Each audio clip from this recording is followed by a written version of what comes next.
కళాకారుల సంక్షేమ సంఘం ఆధ్వర్యంలో చార్లె చాప్లిన్ 130వ జయంతిని పురస్కరించుకొని హన్మకొండ జిల్లా పబ్లిక్ గార్డెన్స్లోని వేణుమాధవ్ కళా ప్రాంగణంలో అజయ్ సారథ్యంలో చాక్లెట్ మరియు డాక్యుమెంట్ ఫిలిం ఆవిష్కరణ కార్యక్రమం జరిగింది. కార్యక్రమానికి ముఖ్య అతిథిగా శాసన మండలి డిప్యూటీ చైర్మన్ బండ ప్రకాష్, పరకాల ఎమ్మెల్యే రేవూరి ప్రకాష్ రెడ్డి, వరంగల్ పశ్చిమ శాసన సభ్యులు నాయని రాజేందర్ రెడ్డి పాల్గొని చాక్లెట్ డాక్యుమెంట్ ఫిలింను ఆవిష్కరించారు.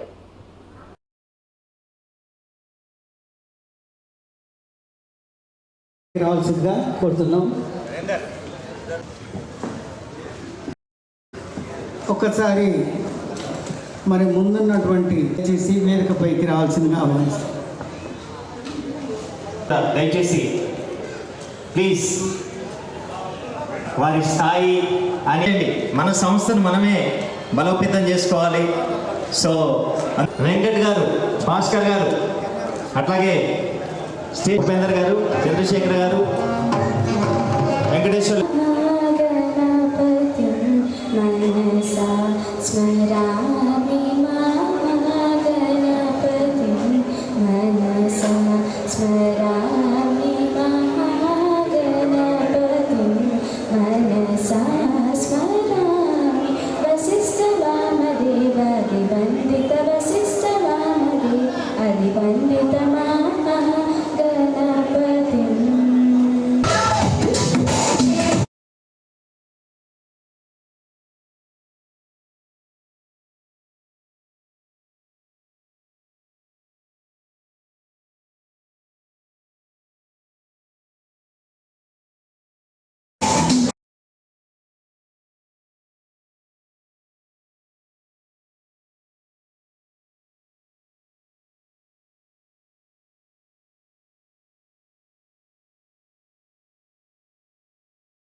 ఉంటాను, మీ కష్టంలో ఉంటాను, సుఖంలో ఉంటాను అని తెలియజేసేటువంటి మనందరికీ మరి ధైర్యం, స్థైర్యం మన నాయని రాజేందర్ రెడ్డి గారు, వారికి హృదయపూర్వక ఆహ్వానం తెలియజేసుకుంటూ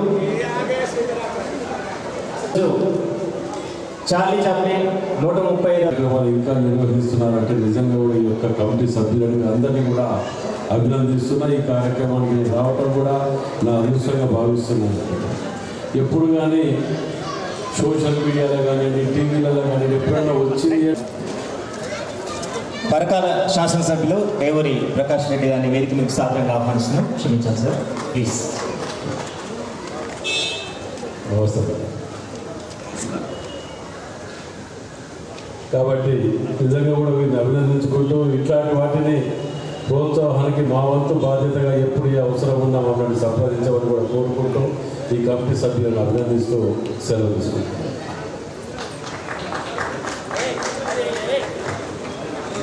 ధన్యవాదాలు రాజేందర్ రెడ్డి గారికి. అదేవిధంగా సభ్యులు రేవూరి ప్రకాష్ రెడ్డి గారికి కూడా సాధారణంగా స్వాగతం, సుస్వాగతం పలుకుతూ సీతాల రవీందర్ గారు ఒక 2 నిమిషాలు మాట్లాడుతూ ఈసారి కూడా సీనియర్ కళాకారులకు చేయాలి. అనారోగ్యంగా ఉన్న బీద స్థితిలో కార్యక్రమం మీద లోగో ఆవిష్కరణ కార్యక్రమం సార్ వేరే ఉంది. రేవూరి ప్రకాష్ రెడ్డి గారు లోగో ఆవిష్కరణ.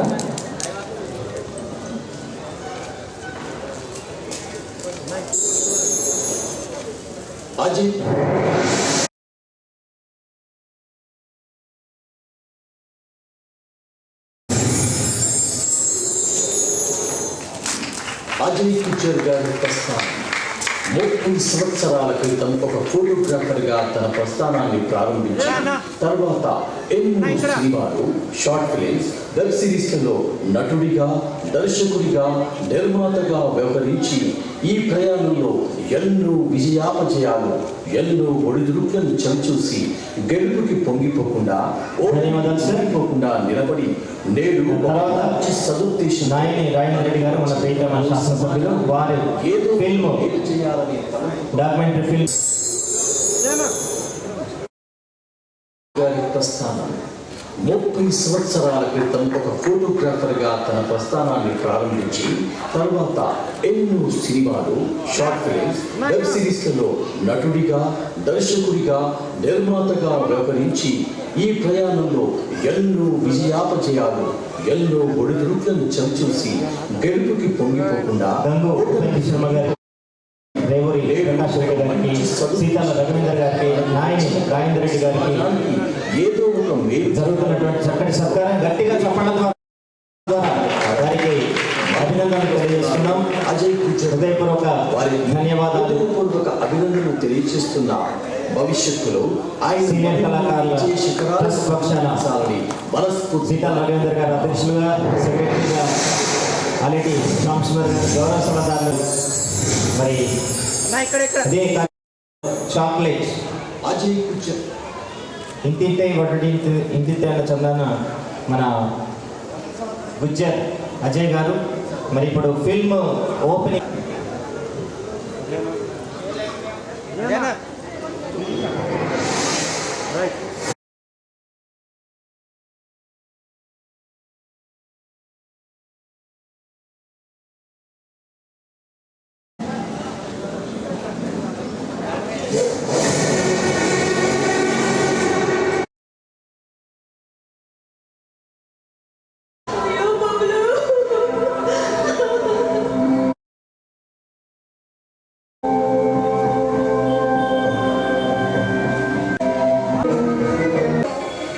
ముందుగా గుజ్జర్ అజయ్ కుమార్ గారికి,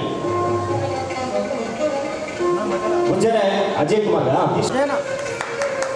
కథ, స్క్రీన్ ప్లే, దర్శకత్వం, ప్రొడ్యూసర్ కూడా అన్ని గట్టిగా చెప్పండి. ఎస్ నటులు. తర్వాత రాజేశ్వర్ గారు, రోజీ చమీలే గారు, అమ్మా రోజీ చమీలి గారు గానే కాకుండా గాయనిగానే కాకుండా సామాజిక సేవ చేస్తూ అనతి కాలంలోనే శ్రీనగర్లో మంచి పేరు తెచ్చుకున్నది, మంచి సేవాపరాయణి. వారికి చాక్లెట్ దాంట్లో నటించినందుకు గాను, అదేవిధంగా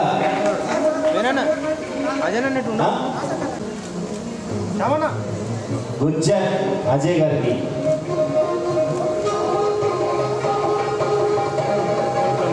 తర్వాత జగదీష్ గారు, సూర్యతేజ గారు, ఇద్దరికి జగదీష్ గారు, సూర్యతేజ గారికి ఇద్దరికి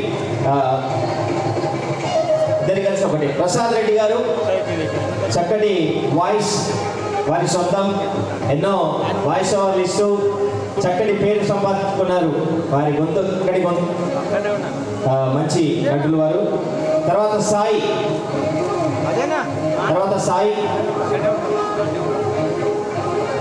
శ్రీను గారు, నందు గారు, అక్కడ మీరు నందు సార్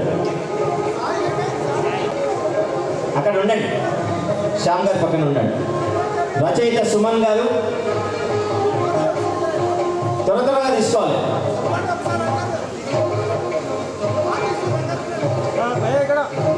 సాయి గారు, శ్రీను గారు,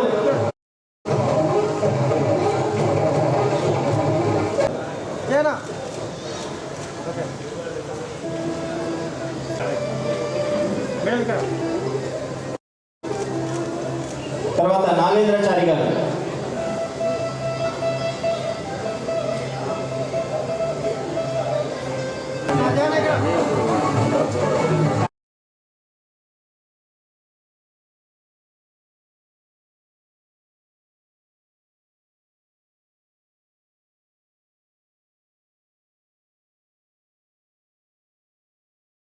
సంవత్సరాల వసతి చెప్పడం ద్వారా సుమన్ శర్మ గారు అంటే అందరికీ వారి సుపుత్రిక, తనకు జరుగుతున్నటువంటి సత్కారం.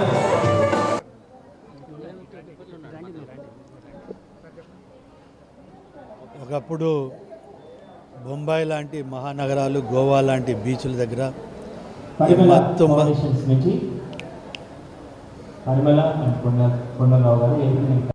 బొంబాయి లాంటి మహానగరంలో, అదేవిధంగా గోవా లాంటి ప్రాంతాలలో ఈ మత్తు పదార్థాల యొక్క వినియోగం విపరీతంగా ఉండేది. కానీ బాధాకరమైన విషయం ఏంటంటే గత ప్రభుత్వాల యొక్క వైఫల్యాల వల్ల గతంలో ఎన్నడూ లేని విధంగా మన తెలంగాణ ప్రాంతంలో, ముఖ్యంగా హైదరాబాద్లో కానీ, వరంగల్ లాంటి పట్టణ ప్రాంతంలో కానీ ఈ మత్తు పదార్థాల వినియోగం పెరగడమే కాకుండా మరొక రకంగా చూస్తే యువతను నిర్వీర్యం చేసే పరిస్థితి ఉన్నది. వాళ్ళ చాలామంది విద్యార్థులు దీనికి ఎడిక్ట్ అయిపోయి ఆరోగ్యపరంగా అదేవిధంగా సొసైటీలో కూడా ఒక రకమైన ఇబ్బందికరమైన పరిస్థితులు వాళ్ళు ఎదుర్కోవడం జరుగుతున్నది. దాని మీద ఒక అవగాహన కల్పించడానికి అజయ్ టీం వాళ్ళు ఒక షార్ట్ ఫిల్మ్ను రికార్డ్ చేయడం అనేది ఒక రంగంగా ఇది మంచి సాహసోపేతమైన నిర్ణయం అని చెప్పక తప్పదు. దీన్ని ప్రజలలో అవగాహన కల్పించడమే కాకుండా ఒక రకంగా ఈ ప్రాంతంలో చెప్పకనే చెప్తున్నారు. అంటే ఇక్కడ కూడా ఈ వరంగల్లో కూడా కొంత ఈ మత్తు పదార్థాల యొక్క వ్యాపారం జరుగుతుంది. కొందరు మత్తు పదార్థాలకు ఎడిక్ట్ అయిపోయి వాళ్ళ జీవితాలను నాశనం చేసుకుంటారని చెప్పడం జరిగింది. ఇప్పటికే మీరు అందరూ కూడా చూస్తున్నారు, ముఖ్యమంత్రి గారు గౌరవనీయులు రేవంత్ రెడ్డి గారు ఈ మత్తు పదార్థాల మీద ఒక నియంత్రణతో పాటుగా టోటల్గా ఎరాడికేట్ చేయాలి, నిర్మూలించాలి అని ఒక పట్టుదలతో ఉండి ఇవాళ హైదరాబాద్లో మీరు చూస్తున్నారు, గతంలో ఉన్న ఆఫీసర్స్ కూడా మార్చి ఒక మంచి సిన్సియర్ హానెస్ట్ కమిషనర్స్ను కూడా వేసి మంచి టీంను కూడా కాన్స్టిట్యూట్ చేసి చాలా స్పష్టమైన ఆదేశాలు కూడా ఇవ్వడం జరిగింది. అయితే ప్రభుత్వ బాధ్యతతో పాటుగా ఇవాళ ప్రజలకు కూడా ఒక బాధ్యత ఉన్నది. ఎక్కడైతే వాళ్ళ దృష్టికి వచ్చినప్పుడు పోలీసుకు ఇమ్మీడియట్లీ ఇన్ఫర్మేషన్ ఇవ్వడం ద్వారా వాళ్ళు కూడా ఈ నియంత్రణలో ఒక భాగస్వామ్యం తీసుకున్న వాళ్ళు అవుతారు. అది వాళ్ళ ఒక సోషల్ రెస్పాన్సిబిలిటీగా ప్రతి ఒక్కరు ఫీల్ అయ్యి ఎక్కడ వాళ్ళ దృష్టికి వచ్చినా కూడా మరి వెంటనే అధికారుల దృష్టికి, సంబంధిత అధికారుల దృష్టికి, పోలీసు దృష్టికి తీసుకొస్తే తప్పకుండా చర్యలు ఉంటాయని చెప్పి కూడా ఈ సందర్భంగా తెలియజేస్తున్నాను. ప్రోమో ఎలా అనిపించింది సార్ ఈ డాక్యుమెంటరీ చేసింది? అదే చెప్పాను కదా, ఒక సోషల్ రెస్పాన్సిబిలిటీగా నిజంగా ఒక మంచి ఒక రకమైన ప్రజలకు సందేశం ఇవ్వడం కాకుండా ప్రభుత్వం దృష్టికి కూడా తీసుకొచ్చినట్టే. ఇది నుంచి వాళ్ళు ఒక ఫైనాన్స్ బాధ్యత కూడా తీసుకొని కొన్ని ఇబ్బందులు కూడా రావచ్చు. ఎందుకంటే ఇక్కడ జరుగుతున్న వ్యాపారాన్ని మీరు బయటికి ఎక్స్పోజ్ చేసి మా మీద ఒత్తిడి తీసుకొచ్చిందని చెప్పి కొంత వాళ్ళ మీద ఇబ్బందికరమైన పరిస్థితి కూడా అవచ్చు. అయినా కూడా వాళ్ళు వాటన్నిటి కూడా సిద్ధమై ఒక షార్ట్ ఫిల్మ్ ద్వారా వాళ్ళ ప్రభుత్వ దృష్టికి, అదేవిధంగా ప్రజల దృష్టికి, అధికారుల దృష్టికి కూడా తీసుకొచ్చే ప్రయత్నం అజయ్ వాళ్ళ టీం చేయడం అనేది ఇది చాలా బాధ్యతతో కూడిన, అంటే వాళ్ళు ఒక బాధ్యతగా తీసుకొని డబ్బులు కూడా వెచ్చించి కూడా చేయడం అనేది మనస్ఫూర్తిగా వాళ్ళని అభినందిస్తున్నాను. అదేవిధంగా బాధ్యత గల ఒక శాసనసభ్యుడిగా మేము కూడా సంబంధిత అధికారుల దృష్టికి తీసుకొచ్చి మరి హైదరాబాద్ని ఎట్లయితే ముఖ్యమంత్రి గారు ఒక స్పెషల్ ఫోర్స్ను కూడా డెవలప్ చేసి తీసుకుంటున్నారు, అదేవిధంగా ఈ వరంగల్ పట్టణంలో సంబంధించి కానీ ఇంకెక్కడైనా కానీ గంజాయి కానీ ఈ మత్తు పదార్థాలు కానీ వీటిని సంపూర్ణంగా నివారించడానికి మా వంత బాధ్యత కూడా మేము తీసుకోవడం జరుగుతుంది. ఈరోజు హనంకొండ పట్టణంలోని పబ్లిక్ గార్డెన్ ఎరువల్ల వేణుమాధవ్ ఆడిటోరియంలో చాక్లెట్ అనే డాక్యుమెంటరీ ఫిలిము చూపబడింది. దీనికి ముఖ్య అతిథులుగా రేవూరి ప్రకాష్ రెడ్డి గారు, తర్వాత హనంకొండ ఎమ్మెల్యే నాయని రాజేందర్ రెడ్డి గారు ఈ చిత్రాన్ని చూసి చాలా సంతోషపడ్డారు. ఈ చిన్న పిల్లలు డ్రగ్స్కు అలవాటు అవుతున్నారు. కాలేజీ పిల్లలు మరియు స్కూల్ పిల్లలు డ్రగ్స్కు అలవాటై చెడిపోతున్నారు. దానికి భిన్నంగా ఈ చిత్రాన్ని తీసి మేము వీళ్ళందరికీ చూపెట్టడం జరిగింది. అంతేనా సార్? గారు, తర్వాత బండా ప్రకాష్ గారు మరియు ఎవరాలి ముగ్గురు. ప్రభుత్వాన్ని మీరు ఏమీ కోరుకుంటున్నారు? జీవితాలు ఖరాబ్ అయిపోతున్నాయనే ఉద్దేశంతో మేము ఈ చిత్రాన్ని నిర్మించడం జరిగింది. సీనియర్ ఫోటోగ్రాఫర్గా మీరు ఉన్నారు కాబట్టి సీనియర్ ఫోటోగ్రాఫర్గా ఉన్నప్పుడు ఈ ఫిలిం తీయాలనే ఆలోచన మీకు ఎందుకు వచ్చింది? ఈ డాక్యుమెంటరీ తీయాలని ఇది ఒక డాక్యుమెంటరీ చిత్రం తీయాలంటే ఇప్పుడు ప్రజలకు అందరికీ అవగాహన కలగాలి. తల్లిదండ్రులు, ముఖ్యంగా తల్లిదండ్రులకు అవగాహన కలగాలి. కాలేజీకి పోయే మన పిల్లలు ఏం చేస్తున్నారు, ఎలా ప్రవర్తిస్తున్నారు, వాళ్ళ యొక్క ప్రవర్తన ఎలా ఉంది అనేది తెలుసుకోవాలి అనే ఉద్దేశంతో ఈ యొక్క డాక్యుమెంటరీ చిత్రం తీయబడింది. ఈరోజు పబ్లిక్ గార్డెన్లో జరిగిన చాక్లెట్ మొత్తం అనే షార్ట్ ఫిల్మ్ ముఖ్య అతిథులుగా రేవూరి ప్రకాష్ రెడ్డి గారు, బండ ప్రకాష్ గారు ఇలా వీళ్ళు ముఖ్య అతిథులుగా వచ్చి ఆ షార్ట్ ఫిల్మ్ని లాంచ్ చేయడం జరిగింది. వాళ్ళకి ఎందులో నచ్చింది ఏంటంటే మనం సమాజంలో చిన్నపిల్లలు మత్తుకు బానిసలు వాళ్ళ జీవితాలను నాశనం చేసుకుంటున్నారని ఒక మెసేజ్ ఇస్తున్నాం కాబట్టి, సమాజానికి ఉపయోగపడే ఒక కథ చెప్తున్నాం కాబట్టి వాళ్ళు కూడా బాధ్యతగా వచ్చి మాకు సపోర్ట్ చేయడం జరిగింది. అలాగే ఇప్పుడు ఈ షార్ట్ ఫిల్మ్ డైరెక్టర్ అయిన అజయ్ అన్న మాకు ముందు చెప్పి ఇట్లా మన ఒక సమాజం మీద ఒక బాధ్యతతో ఫోటోగ్రాఫర్గా మొదలుపెట్టిన అన్నకి ఎప్పుడు సమాజం మీద ఏదో చేయాలనే తపన ఉంటుంది. ఆ తపనతోని ఇట్లా చిన్నపిల్లలు మత్తుకు బానిసలే వాళ్ళ జీవితాలు నాశనం అవుతున్నాయి కదా, దీని మీద మనం ప్రభుత్వానికి మెసేజ్ ఇచ్చినట్టు ఉండాలి, తల్లిదండ్రులకు కూడా మెసేజ్ ఇచ్చినట్టు ఉండాలి అని అన్న చెప్తే ఇట్లా నాకు ఇట్లా రాయడం జరిగింది. రచయితగా మీరు రాసినందుకు ఫస్ట్ టైం ఎలా ఫీల్ అవుతున్నారు? ఇది